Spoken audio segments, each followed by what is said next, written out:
toda a Bíblia, de Gênesis a Apocalipse, aponta para a graça de Deus, aponta para o mistério da graça de Deus, que muitas vezes é difícil de entender, como um Deus pode nos amar, sendo nós quem somos. Mas Ele assim o faz. É essa nova série chamada Histórias da Salvação. Porque a Bíblia conta uma história de salvação. A Bíblia conta uma história de um Deus que vai em busca, como diz aquela parábola da sua ovelha perdida, até achar ela, até encontrar ela, mesmo que ela esteja no mais profundo abismo, Deus vai lá visitar. Assim é a minha história, assim é a tua história. A Bíblia conta de tragédias que o pecado causou quando entrou na história da humanidade. E esta é a primeira história que nós vamos ver. E eu quero convidar você a abrir a sua Bíblia em Gênesis, capítulo 3. Abra sua Bíblia, seu aplicativo em Gênesis, aí em casa, capítulo 3. E nós vamos conversar um pouco sobre isso. Sobre também as consequências que podem acontecer quando nós desviamos o foco da nossa vida do centro da vontade de Deus e acabamos caindo no engano do nosso próprio coração e da nossa própria vontade, quando decidimos assumir o controle da nossa história e da nossa vida. E é fácil para isso acontecer, porque essa é a nossa tendência. Essa é aquilo que ainda impera contra nós, mesmo que nós já tenhamos sido lavados e redimidos pelo sangue de Jesus. Ainda há ciladas no caminho, e nós precisamos cuidar para não cair nelas. E Gênesis 3 conta a história de que Deus colocou o homem no jardim. Já já vou falar o versículo que nós vamos ler. Deus colocou o homem no jardim, para neste lugar, ao fazê-lo a sua imagem e semelhança, para cultivar e semear, para ser produtivo, para ser fértil, próspero, abençoado naquele lugar que Deus preparou para este homem. Mas ali neste lugar, este homem foi enganado por Satanás, mas não só por ele, seduzido pela sua própria vontade e pelo seu próprio desejo, não se contentando em ser a criatura mais esplêndida que Deus criou, conforme o Salmo 8 fala, a coroa da criação, seduzido por si mesmo, achou interessante também ser parecido com Deus. E acabou trilhando o perigoso caminho, enganoso caminho, o cruel caminho da sedução do pecado, e aí nós chamamos isso de queda, a queda do homem, quando o pecado entrou no mundo, e com ele as suas consequências. E aí esse é o tema dessa noite, que já está projetado aí, duras consequências. Duras consequências. É difícil olhar para Deus e dizer, Deus Criador, Deus amoroso, que busca a ovelha perdida, um Deus punidor. Mas entre o amor e a santidade de Deus, a justiça de Deus acontece. Deus não compactua com o pecado. Aliás, não há mal em Deus. E é por isso que Ele pune o pecado. Como aquele pai que ama e zela para o seu filho e o corrige, o disciplina. Assim diz o provérbio, que Deus a quem ama, a quem disciplina, ou disciplina a quem ama. E Gênesis 3 fala desta tragédia que aconteceu no Éden. Gênesis 3, capítulo 14, nós vamos conversar um pouco sobre este tema, duras consequências. Então, o Senhor Deus declarou à serpente, uma vez que você fez isso, maldita é você entre todos os rebanhos domésticos e entre todos os animais selvagens. Sobre o seu ventre você rastejará, e o pó comerá todos os dias da sua vida. Porém, inimizade entre você e a mulher, entre a sua descendência e o descendente dela.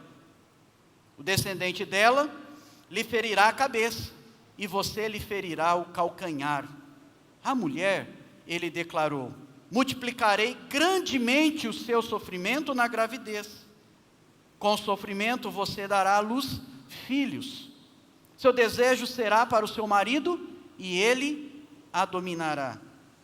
E ao homem declarou, visto que você deu ouvidos à mulher e comeu do fruto da árvore, da qual eu lhe ordenara que não comesse, maldita é a terra por sua causa. Com sofrimento você se alimentará dela todos os dias da sua vida. Ela lhe dará espinhos e ervas daninhas, e você terá que alimentar-se das plantas do campo. Com o suor do seu rosto, você comerá o seu pão, até que volte à terra, visto que dela foi tirado, porque você é pó, e ao pó voltará. É dura essa palavra, não é? Essa palavra revela o contrário, o oposto do que Deus planejou para o homem. Esta palavra, estas duras consequências, revelam o oposto do projeto de Deus para a humanidade. Revela a quebra da aliança, revela a quebra da comunhão, revela o distanciamento do homem de Deus, da harmonia, do belo, do perfeito. Talvez seja por isso que a gente gosta tanto do belo. Talvez seja por isso que a gente admira tanto o perfeito. Porque parece que a gente quer voltar para o Éden. Parece que a gente quer ser resgatado para o Éden de novo, para viver aquela experiência extraordinária que está na essência de nós, criados à imagem e semelhança de Deus. Olha só.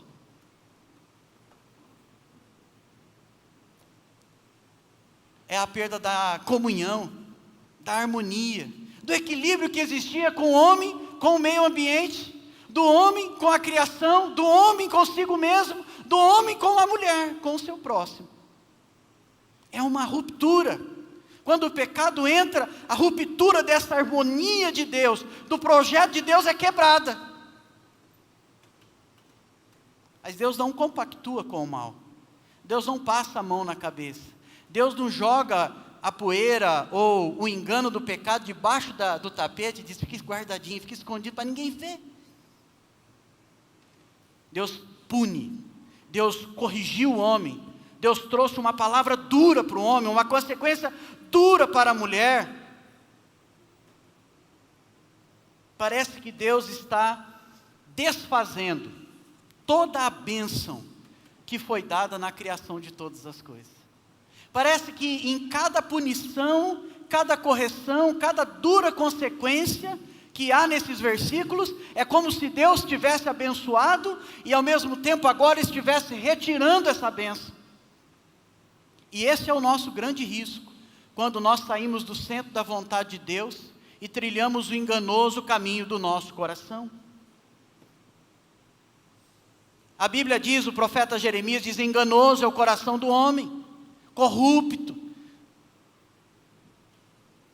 leva o homem a caminhos que o seduz, com consequências graves muitas vezes. Você já deve ter ouvido ou dito, olha, não faça isso, olha, não coloque a mão aí, olha, não trilhe esse caminho. Às vezes os pais dão advertência aos filhos, e eles não ouvem, as tragédias acontecem. Às vezes filhos, mais sábios que os seus próprios pais, dão orientação aos pais, e os pais não ouvem, e coisas ruins acontecem no meio da família. Porque as nossas ações, as nossas intenções, baseadas no nosso próprio desejo, levam a consequências perigosas. E é isso que nós vemos nesta primeira dura advertência que acontece aqui para a serpente. Veja, a serpente, na Bíblia aqui, é esse animal sagaz, astuto, inteligente, hábil, esperto. Veja que o homem e a mulher foram colocados no jardim, e lá eles tinham pleno relacionamento e de domínio para com a natureza criada. E eu fico imaginando que esses animais deviam ter uma intimidade, uma reverência, uma amizade com Adão e com Eva. E a serpente astuta, sagaz, foi usada por aquele que também é chamado de astuto, sagaz e mentiroso, que é Satanás. Veja que a queda angelical já havia acontecido, Satanás já havia sido expulso. E não contente em tentar ser igual a Deus, agora ele usa a serpente para fazer com que a criatura mais esplêndida de Deus também entre em rebelião com Deus.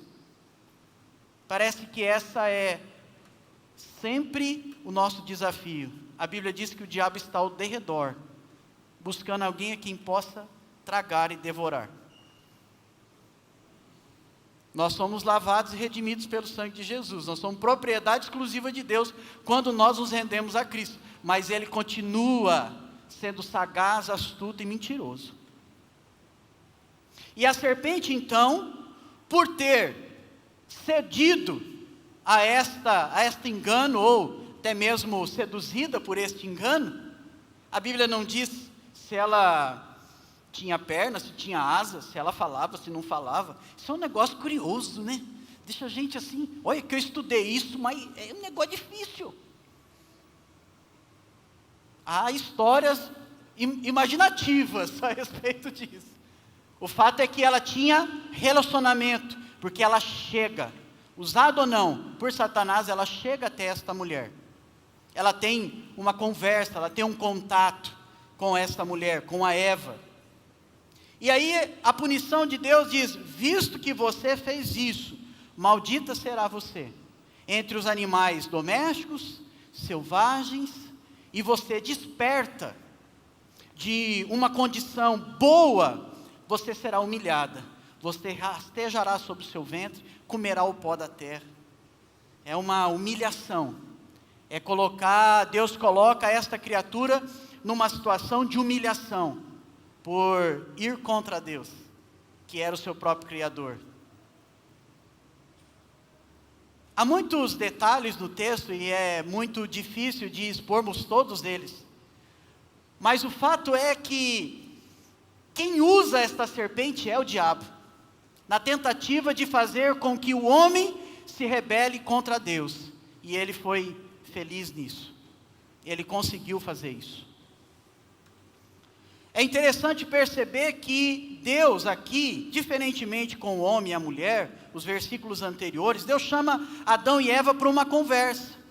Vem cá, o que está acontecendo? Cadê você? E aí é uma conversa, você talvez conheça o texto da Bíblia. Mas ele não chama a serpente para uma conversa. Vem cá, ô criatura, te criei, agora eu quero chamar você para uma conversa aqui. Vem aqui, o que você fez? Não. Porque Deus sabe quem usou ela. E Deus não dialoga com o diabo. Deus não dialoga com as trevas. Deus sentencia o diabo. Deus pune as trevas. É por isso que todas as vezes nós nos levantamos para destruir as obras de Satanás. Porque foi para isso que Jesus veio. Destruir as obras de Satanás. Deus não dialoga. E eu e você não podemos dialogar com aquilo que é treva. Com aquilo que não vem do Senhor na nossa vida. Esse foi o problema de Eva e este foi o problema de Adão, desta mulher e deste homem, nossos pais, primeiros pais. Deram ouvido a esta voz estranha. Se você olhar comigo, capítulo 3, versículo 1, olha só, eu quero ler com você rapidamente para te falar isso. Ora, a serpente, o mais astuto de todos os animais selvagens que o Senhor tinha feito, e ela perguntou à mulher, a serpente perguntou à mulher, foi isso mesmo que Deus disse, não comam de nenhum fruto das árvores do jardim? Respondeu a mulher à serpente, podemos comer do fruto das árvores do jardim, mas Deus disse, não comam do fruto da árvore que está no meio do jardim, nem toquem nela. Deus não disse que não era para tocar. Já está inventando um negócio. Do contrário, vocês morrerão. Ela ameniza a situação. Deus falou, certamente morrerá. Gênesis 2, 16, 17. Certamente você vai morrer. Agora, não, é mais ou menos. Não é bem por aí. E aí continua. Disse a serpente à mulher, certamente não vão morrer. Vocês não vão morrer, não morrerão. Olha só, Deus sabe que num dia que dele comerem, seus olhos se abrirão, e vocês como Deus serão conhecedores do bem e do mal. E aí a mulher viu que a árvore parecia agradável ao paladar, ou seja, não podia comer, mas agora é agradável ao paladar, e desejável para ela obter discernimento. Tomou o seu fruto, comeu, e deu ao seu marido, e ele também comeu. E aí a tragédia acontece. Ela parou para dar ouvidos à mentira de Satanás, porque Deus tinha dito: eu te coloco no jardim para cultivar e para cuidar do jardim, para guardar o jardim. Olha, eu coloquei todas as árvores do jardim à sua disposição, vocês podem comer de todas elas. Gênesis 1, 29 diz que Deus deu todas as árvores, comida plena, só não pode comer de uma. Símbolo de um compromisso, de uma responsabilidade, de fidelidade que Deus estabeleceu entre ele e o homem. Podia comer de tudo. Mas aí, diz assim, quando a gente para dar ouvido àquilo que não é de Deus, a gente começa um caminho perigoso, o caminho da sedução do pecado. Ela disse: viu, deixa eu fazer uma pergunta. Esse negócio aí, Deus disse que não pode comer nada? Aí ela já devia ter dito: opa, Deus disse que pode comer tudo. Ela dá essa resposta, mas ela minimiza a resposta, porque a dúvida começa a entrar no coração. Então quando a gente dá voz, a voz do diabo, a voz que não vem de Deus, a voz do ímpio, o engano, aquele conselho ímpio, sabe aquele conselho ímpio? Que às vezes você compartilha uma coisa da sua vida, e às vezes o ímpio vai dizer assim: não, cara, dá o troco, faça o mesmo, ele merece, ela merece. Essa é a voz do diabo. Ela parou para dar ouvido, depois ela começou a duvidar. Aonde Deus disse sim, o diabo disse não, e começou a enganar. Aí ela para acreditar na enganação. Quando Deus disse: certamente você morrerá, ela diz: é claro que vocês não vão morrer. E a gente começa a negociar as verdades de Deus. Gente, isso pode acontecer quando a gente passa por dor, por dificuldade, por conflitos difíceis. A gente começa a duvidar do cuidado amoroso de Deus.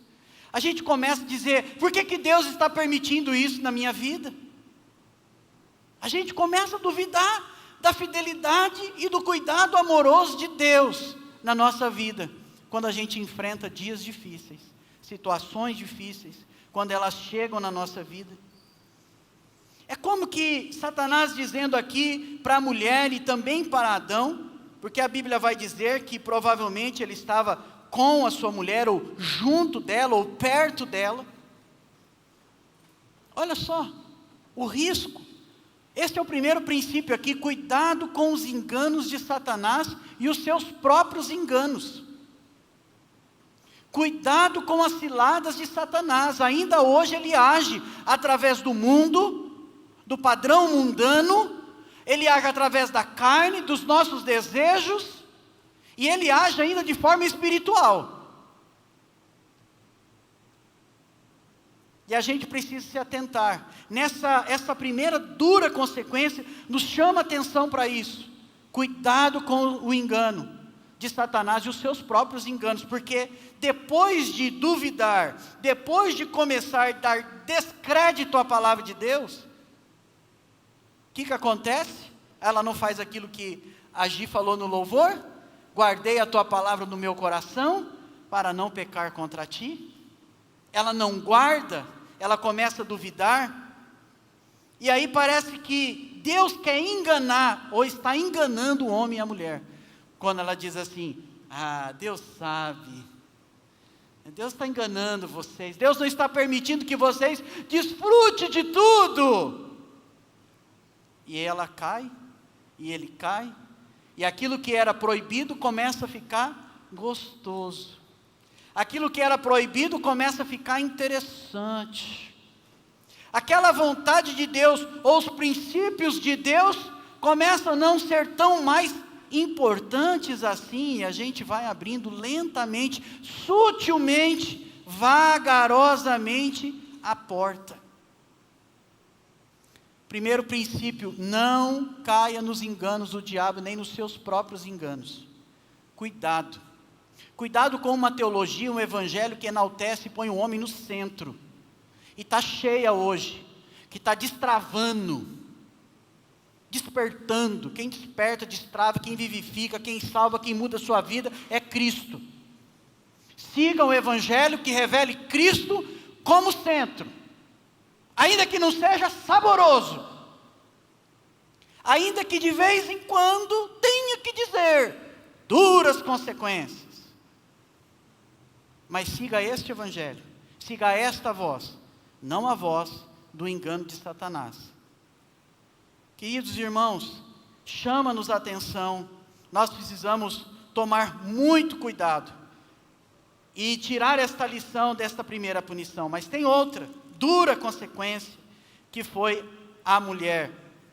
E a mulher, o texto diz: multiplicarei grandemente o seu sofrimento na gravidez, e com o sofrimento você dará à luz filhos, seu desejo será para o seu marido, e ele a dominará. E aí agora as irmãs começam a importar a boca, querer vir aqui em cima me pegar. Veja, o texto está revelando a quebra de um propósito santo, de um projeto que Deus criou para ser. Não esse projeto que nós vemos, não isso aqui foi estabelecido, o projeto foi melhor, o projeto era diferente, mas assim como a serpente, este animal representado, que representa a criação de Deus, cedeu aos encantos e por isso também foi punida, assim também a mulher, e ela é punida na coisa mais preciosa dela, que é a gestação. Veja, Deus deu uma palavra para ela em Gênesis 1:28, sede férteis, multipliquem-se. Ô gente, a gente sabe como acontece, né, para ser fértil, multiplicar, né? Precisa do homem, precisa da mulher, e depois de 9 meses você tem o resultado. É uma música assim, né? Vocês conhecem. Nós somos tudo pecador. É aí. É nessa beleza, nessa coisa mais preciosa que Deus disse: vai continuar sendo uma bênção, mas agora é com dor. Vai continuar sendo uma grande celebração, mas agora é com dor. O próprio Jesus usou isso em João 16. Quando ele estava falando da partida dele, do sofrimento dele, ele diz: assim como uma mulher sente dores do parto, mas depois vem a alegria de ver a realização do nascimento, assim vocês, ele estava falando para os discípulos, vocês vão chorar, vão se entristecer, mas um dia eu os verei de novo, e a alegria de vocês será restaurada, e ninguém poderá tirar essa alegria de vocês.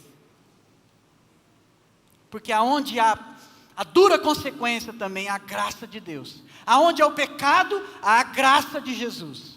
Onde abundou o pecado, a Bíblia diz que superabundou a graça de um Deus que também é justo, mas é misericordioso e é perdoador. Aleluia. Amém? Como é bom saber disso. Mesmo olhando o caos, mesmo olhando a tragédia do pecado, como é bom saber que em Cristo nós temos a graça.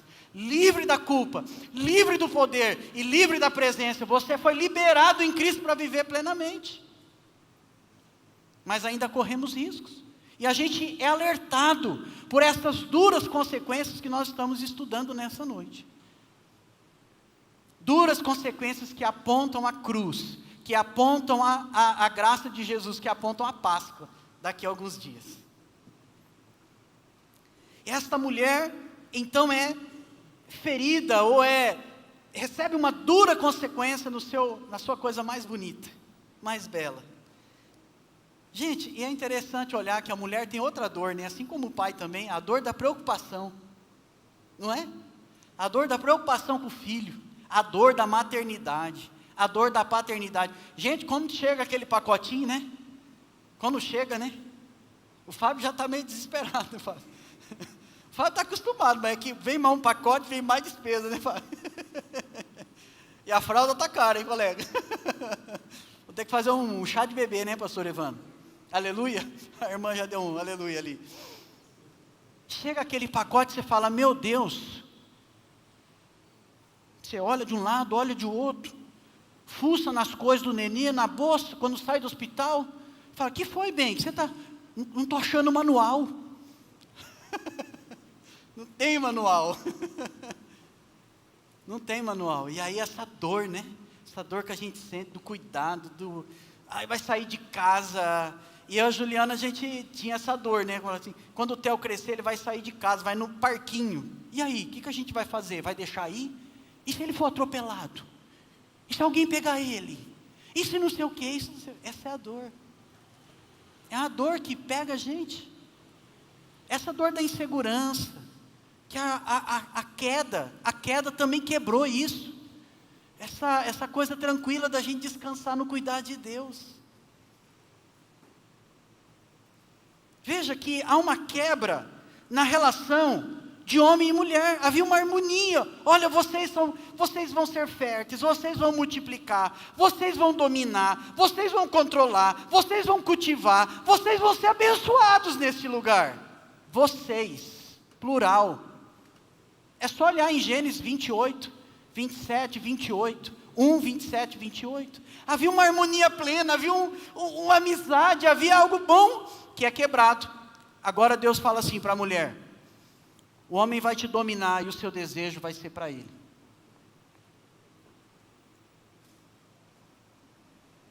Mas em Cristo, Jesus põe em ordem isso. Sabe por quê? Porque ele diz assim: sede submissos uns aos outros no temor do Senhor. Como marido, eu não posso ser um carrasco da minha esposa, porque em Cristo e no temor de Cristo, eu sou um com ela. Como esposa, eu não posso cuidar mal do meu marido e trazer peso sobre ele, daquilo que não se deve, porque eu sou um com ele, e em Cristo nós somos um. E Cristo restaura aquilo que foi quebrado. Cristo põe em ordem a tragédia do Éden, quando ele diz: sede submissos uns aos outros, no temor do Senhor. Não é só com o homem e a mulher, mas é nas relações que nós temos em Cristo. Põe em ordem, Jesus põe em ordem. É interessante essa relação de domínio, porque há um tempo atrás eu conversei com uma pessoa e ele dizia assim para mim: pastor, eu estou em crise. Eu falei: qual é a sua crise? Minha mulher ganha mais que eu, e eu não estou lidando bem com isso. Eu não sei como resolver isso. Isso é Éden.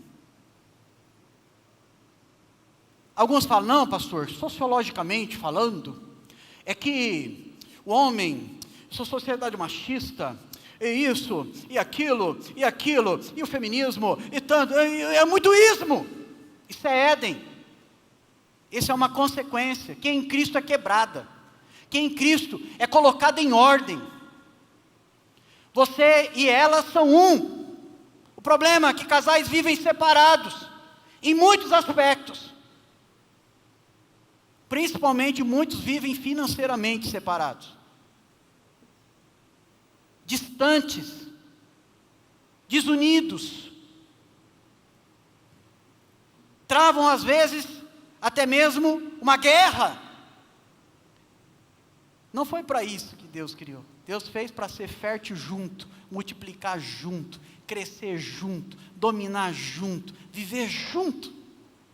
Há uma quebra da relação. E é fato que, socialmente falando, há um problema sério contra as mulheres. Uma desigualdade, eu vou ser redundante aqui, né? Uma desigualdade desigual. Algo que é ruim. Mulheres muito competentes como são, que atuam em determinadas áreas, que mereciam receber tal qual alguns homens, e não recebem. Esse não deveria ser um problema. Essa crise desse homem não deveria ser um problema, deveria ser uma bênção, porque o trabalho é uma bênção. E deixa eu dizer algo para você: trabalho não é sofrimento. Eu vou falar já já sobre isso. E aqui é interessante que nós precisamos render a Jesus. E aqui é uma situação muito complicada, porque Deus traz para a mulher esse peso e que Cristo vem depois restaurar nas relações. Agora, aqui na Bíblia há alguma situação que acontece sobre tentar, três situações que acontecem aqui nessa história da Bíblia. Primeiro, racionalizar o pecado, transferir o pecado e projetar o pecado no outro. Quando Deus vai ter um encontro com Adão, na virada do dia, ele chama Adão para uma conversa e Adão se esconde. Porque estava com medo e estava nu. Aí o problema psíquico. Entrou o pecado, entrou um problema psíquico, crise do homem, crise na raça humana, a vergonha, a questão da moral. O homem descobre agora o bem e o mal. E ele se vê numa condição muito difícil. Ele entra em crise, ele se esconde, ele está com medo. E Deus diz: mas como que você sabe que você está nu? Você comeu? Eu falei para você que não era para fazer isso. E ele tenta desculpar. Ah, Senhor, eu ouvi teu passo, eu fiquei com medo, eu me escondi. Tenta racionalizar o pecado, tenta dar desculpa para o pecado. Gente, quantas pessoas tentam dar desculpa para o pecado e não reconhecem o pecado? Às vezes a gente lida com pessoas que gastam horas explicando a razão e o motivo por que ela pecou. Em nenhum momento ela diz: eu errei, eu pisei na bola, eu botei tudo a perder. Isso não é novo, isso vem do Éden. Tentar desculpar o pecado, tentar justificar o erro, tentar explicar o inexplicável. É como se Deus dissesse: você está nessa situação porque você errou. Versículo 9 e versículo 10, é essa conversa do capítulo 3. Mas aí, Deus chama, e a gente ainda usa ainda hoje esses mecanismos, viu gente, de racionalizar. Aí Deus chama a mulher para uma conversa e ela transfere. Ela transfere a culpa. Há uma culpa, há uma transferência. Mas aí olha só, Adão transferindo a culpa, versículo 11 e 12, capítulo 3. E Deus perguntou: quem lhe disse que você estava nu? Você comeu o fruto da árvore da qual eu lhe proibi de comer? Então disse o homem: foi a mulher que me deste por companheira, que me deu o fruto da árvore e eu comi. Ai, bonitão. Foi assim. Foi, Senhor. A culpa é sua. Você me deu isso aí. Ó, transferência. Irmãos, nas crises, muitas vezes a gente transfere a Deus e ao outro a culpa. Quantas vezes a gente diz: por que Deus fez isso? Por que Deus permitiu isso? Quantas pessoas se aborrecem com Deus por causa dessas coisas? Jogam a culpa a Deus. Quando não, transfere ao diabo. É muito comum isso. Você já viu gente falando assim: rapaz, estou numa prova, só pode ser o diabo, bati o carro essa semana 2 vezes. Ó, irmão, ou você pode também ser bem ruim de volante. Isso é transferência. É transferência. Gente, o cabo começa a servir a Deus e já começa a achar que está recebendo um mega ataque.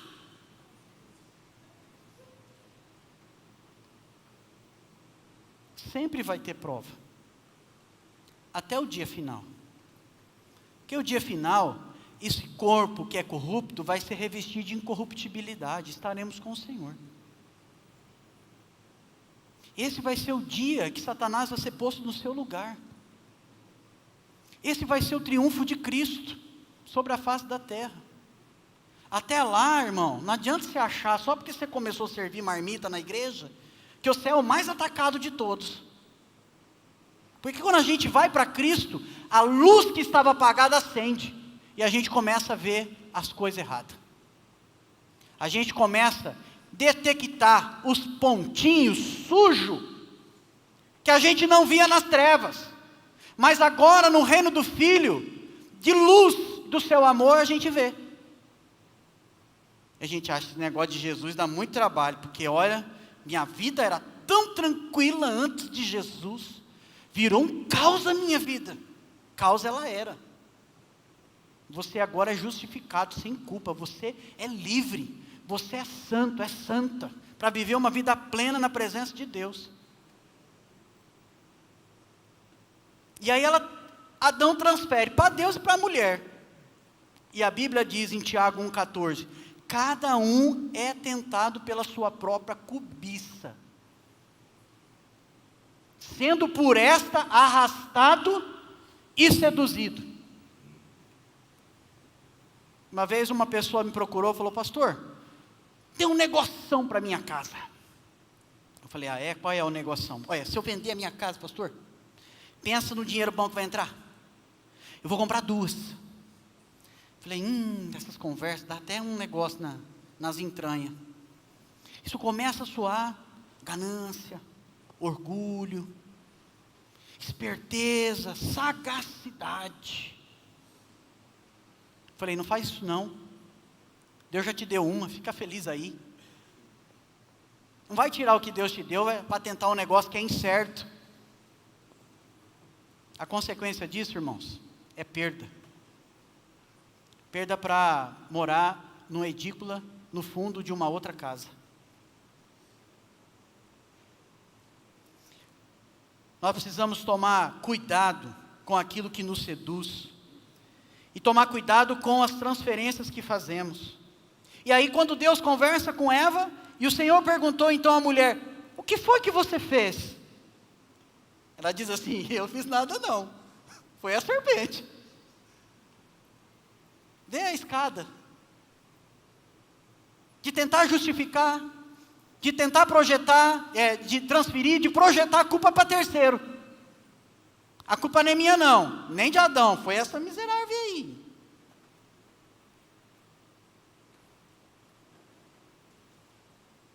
Projetar, a gente faz isso nos conflitos, nas crises. Ah, é culpa do meu marido, pastor. Ah, é culpa da minha esposa. Ah, é meu filho, pastor. Às vezes cai até para os pastores, né? O pastor puxa a orelha, a pessoa fala assim: não piso mais nessa igreja. Olha como o pastor falou comigo. Mas quer que você quer o quê? Quer que eu penteie seu cabelo? Você tem que puxar a orelha. Às vezes Deus não penteia cabelo, Deus puxa a orelha. Às vezes. É que a pessoa quer que penteie o cabelo. Eu já não tenho muito mais para pentear, mas tem gente que quer penteia. Não, tem hora que tem que chamar. Deus está dando uma dura repreensão aqui. Uma dura advertência, uma dura consequência. Esse é o Éden em nós, que queremos esconder sempre o pecado. Esse é o segundo princípio. O primeiro é cuidado com o engano de Satanás com os seus mesmos. O segundo é assuma a sua responsabilidade. Para de transferir, para de projetar para o outro. Assuma a sua responsabilidade. Assuma que aspectos da sua vida você precisa hoje assumir a culpa, pedir perdão, ir para Cristo e consertar sua vida diante do Senhor. Que aspectos? Porque para vencer o pecado nós precisamos buscar o poder do Espírito Santo.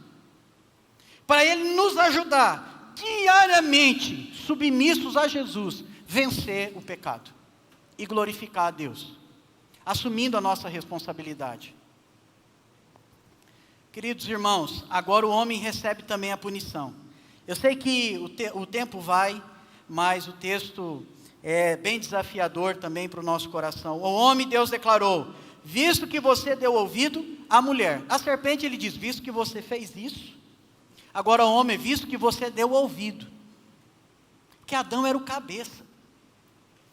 Adão era o gestor da criação. Foi ele que foi colocado em Gênesis 2,15 para cultivar, para guardar, para zelar do jardim. Ele é o cabeça, organizador da criação ali, que Deus deu para ele cuidar. Ele é o cabeça da mulher. E é por isso que ele recebe também uma dura punição. Mas não só ele, a terra também recebe. Porque o homem era o gestor da terra e com ele a terra sofre também. Há um desequilíbrio, há uma quebra da harmonia no meio ambiente.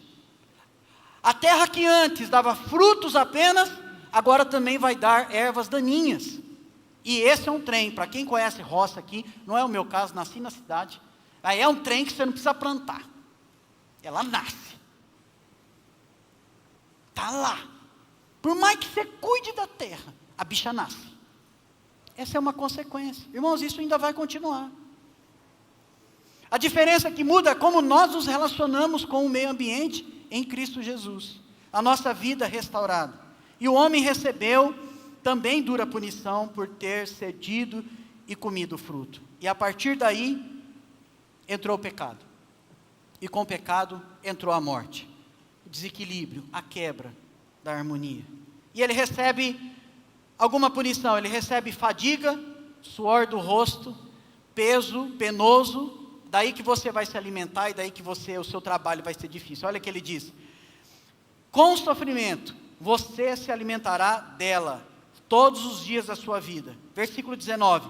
Com o suor do seu rosto, você comerá o seu pão, até que volte à terra. Aí você pode dizer assim, por isso que eu não gosto da segunda-feira. Ô dia ruim. Esse dia é amaldiçoado. Deixa eu te dizer uma coisa, trabalho é uma bênção de Deus. Trabalho não começou na queda. Trabalho não é consequência da queda. Trabalho é bênção do Senhor. Trabalho já existia no Éden.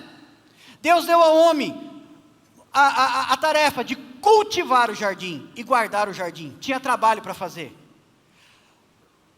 O trabalho vai continuar depois da queda. Agora é penoso, é com suor, é com dificuldade, mas vai continuar. E o trabalho vai continuar no último dia. Quando a gente estiver diante do Senhor, nós vamos servir ao Senhor através da nossa vida, glorificando a Ele, reconhecendo Ele, como diz Apocalipse 7. Trabalho é uma bênção. O Salmo 28, 2 diz que o trabalho é uma bênção, e é deste fruto que você vai ser feliz, vai ser próspero na terra. Mas se eu não estou em Cristo, é difícil olhar para isso, porque eu acho que é uma maldição de Deus, e trabalho não é maldição de Deus, trabalho é uma bênção. Trabalho é uma bênção. Mas a Bíblia diz que ele vai voltar ao pó de onde ele saiu. Essa é uma outra dura consequência para o homem, significa a morte. E Adão é o cabeça, ele é o responsável, é por ele que entra o pecado. Olha só que interessante. Quem comeu primeiro? A Eva. Mas quem recebeu primeiro o cuidado e o compromisso de assumir diante de Deus, de cuidar do jardim e ser fiel a Deus? Adão. É por isso que Paulo diz que por um homem entrou o pecado e por causa disso o pecado, a morte, e a morte atingiu a todos. Ele está se referindo a Adão. Porque Eva foi enganada, Adão não.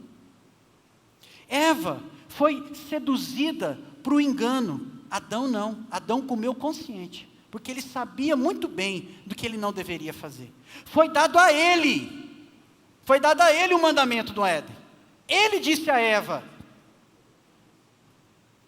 Por isso que, por causa de Adão, Deus levanta um varão, um homem, para assumir o meu e o seu lugar e pagar a nossa culpa, que é Jesus Cristo. Porque em meio ao caos, Deus providencia esperança. Em meio à tragédia, Deus dá esperança, Deus dá vida nova. Não importa o tamanho da lama do nosso pecado, a salvação que há em Cristo nos limpa desse pecado, nos tira desse pecado, nos dá vida nova, nos perdoa.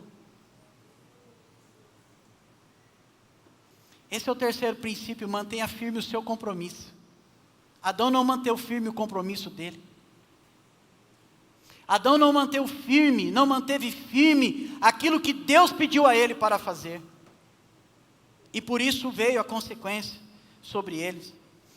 A desobediência dos nossos pais, com a entrada do pecado, afetou as relações, da nossa relação com Deus, a nossa relação com o próximo, a relação conosco mesmo e a relação com o meio ambiente, com a natureza. Não dá para falar tudo, é muita coisa. Mas essa tragédia chama a nossa atenção para consequências que temos quando nós saímos do centro da vontade de Deus. E resolvemos ser senhores de nós mesmos. Já ouviu essa frase? Da minha vida cuido eu? Cada um com seus problemas.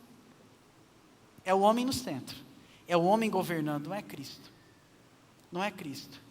Em meio a essa tragédia, Deus, por sua infinita graça e misericórdia, providencia a solução. Olha o versículo 15 do capítulo 13. Porém, inimizade entre você e a mulher, e entre a sua descendência e o descendente dela, este lhe ferirá a cabeça, e você lhe ferirá o calcanhar. Jesus veio pisar a cabeça de Satanás, mas ele veio também ser ferido, por minha e por sua causa, para pagar o preço do nosso pecado, para nos dar vida plena em Jesus. A cruz significa isso, Jesus sendo ferido no calcanhar. É o que Isaías 53 diz. Isaías 53 diz, mas ele foi traspassado pelas nossas transgressões e moído pelas nossas iniquidades. O castigo que nos traz a paz estava sobre ele, e pelas suas pisaduras nós fomos sarados. Em meio à tragédia do Éden, do pecado, da queda, Deus providencia a redenção. É Jesus. Jesus é o Cristo ressurreto, Cristo vivo, que daqui a pouco nós vamos celebrar a Páscoa. Mas Ele é vivo, Ele é o Senhor da vida, Ele é o Senhor da nossa vida. Ele é a figura representada no Éden, Ele é a árvore da vida. Ele traz vida onde há morte. Ele traz ressurreição onde há morte. Ele traz ressurreição onde há desastre, tragédia, queda. Ele é aquele que passou por todas as coisas e conhece muito bem o meu e o seu sofrer. Ele é aquele que pode se compadecer de nós, porque Ele enfrentou todas as coisas por minha causa e por sua causa. Para que eu e você tivéssemos paz, Ele foi castigado, Ele foi pisado, Ele foi humilhado, Ele foi maltratado, Ele foi desfigurado, para que eu e você tivéssemos plena paz com Deus, por meio do nosso Senhor Jesus Cristo. Ele assumiu a nossa culpa, como diz o castigo, que deveria pesar contra nós, pesou sobre Ele, e por isso nós temos paz com Deus. Por isso que nós cantamos, nós somos livres da culpa do pecado, livres do poder do pecado, livres da presença do pecado, porque nós somos vivificados. Onde havia morte, Jesus põe vida. Onde havia trevas, Deus restabelece a sua glória, por causa do sangue de Jesus. Aonde o salário do pecado, conforme Romanos 6,23, põe a morte, Deus, por causa de Jesus, põe a vida eterna. Ele diz, mas o dom gratuito em Cristo Jesus é a vida eterna. O remédio é o arrependimento. Adão e Eva não se arrependeram. Eu e você temos a oportunidade de nos render a Jesus. Esse é o quarto princípio. Renda-se a Jesus. Renda-se ao domínio, ao governo dele na sua vida, coisa que Adão e Eva rejeitaram. O domínio de Deus, o governo de Deus. Lhes pareceu interessante ser como Deus, desejável ser como Deus. O princípio diz, renda-se a Jesus, porque Ele é aquele que pagou o nosso preço, e Ele tem poder de nos resgatar e nos dar a vida eterna. Que áreas na sua vida precisam ser visitadas pelo Jesus vivo, para trazer vida aonde há morte? No casamento, nas suas emoções, nas suas relações, na sua vida com Deus. Que áreas precisa você nessa noite dizer, Senhor, eu me rendo, não quero mais ouvir a voz de quem não devo ouvir, quero aprender a ouvir a tua voz. Eu quero assumir a minha culpa, eu quero me colocar diante do Senhor e dizer, Senhor, perdão, eu pequei contra Ti, e pequei contra aquela pessoa. Assim como e tal como o filho pródigo que reconhece o seu pecado, diz, Senhor, eu pequei contra Ti, e eu preciso voltar. E Deus o recebe, como aquele pai recebeu, te dá vestes novas, te dá um anel novo, te chama de filho novamente, e diz, vem cá, vamos caminhar junto de novo, vamos voltar de novo, vamos caminhar firme de novo. Jesus passou por todas as coisas para se compadecer por nós. Ele chama eu e você para dizer, vem filho, pode vir de novo, Bem, filha, pode vir de novo, eu sei que está difícil. Eu sei que você ouviu quem não devia ouvir. Eu sei que as consequências estão duras e foram duras, mas pode vir de novo. Eu paguei um alto preço por você. Eu paguei um alto preço por você. Eu vim para destruir a obra daquele que te enganou. Eu vim para te resgatar do império das trevas e te colocar do meu lado, para andar comigo. Porque Jesus está conosco todos os dias, até o final.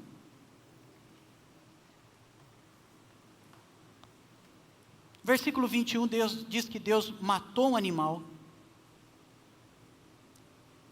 E aquelas folhas que Adão e Eva tentaram se esconder de Deus, a sua vergonha, agora Deus colocou roupas neles. O primeiro animal morto na Bíblia significa Jesus. Porque Jesus é o Cordeiro de Deus que tira o pecado do mundo. Ele te dá vida, a vida em abundância. Ele pagou o seu preço. Ele é o animal perfeito, sem mácula, sem mancha. Dolo algum se achou na sua boca. E ele foi por mim e por você. Mas deixa eu te dizer outra coisa que Paulo diz. Paulo diz que em Cristo Jesus, Deus nos dá uma roupa nova. Deus nos veste com uma roupa nova. Deus nos dá uma vida nova. Deus tira de nós a vergonha que a gente sente por causa da nossa psique abalada pelo pecado. Ele dá vida nova para a gente. Ele põe você numa nova condição. Tira você da vergonha e te põe na honra. Tira você do monturo, da lama e te põe assentado com Ele nas regiões celestiais em Cristo Jesus. E lá você também é abençoado com Ele, é abençoado aqui na terra com Ele. Mas o caminho é: renda-se a Jesus. Ele é o único redentor da minha vida e da sua vida. Não há outro mediador entre Deus e homens, a saber, Jesus Cristo, o Senhor. Ele quer te dar vida nova, vestes novas, vestes de louvor. Lembra daquela música do Asaf? Diz que Deus nos colocou vestes novas, tirou a cinza. A quaresma é esse período, né? Põe cinza para lembrar a nossa pequenez, nosso pecado, mas Deus nos deu vestes de louvor, para sermos adoradores que o adorem em espírito e em verdade. Amém?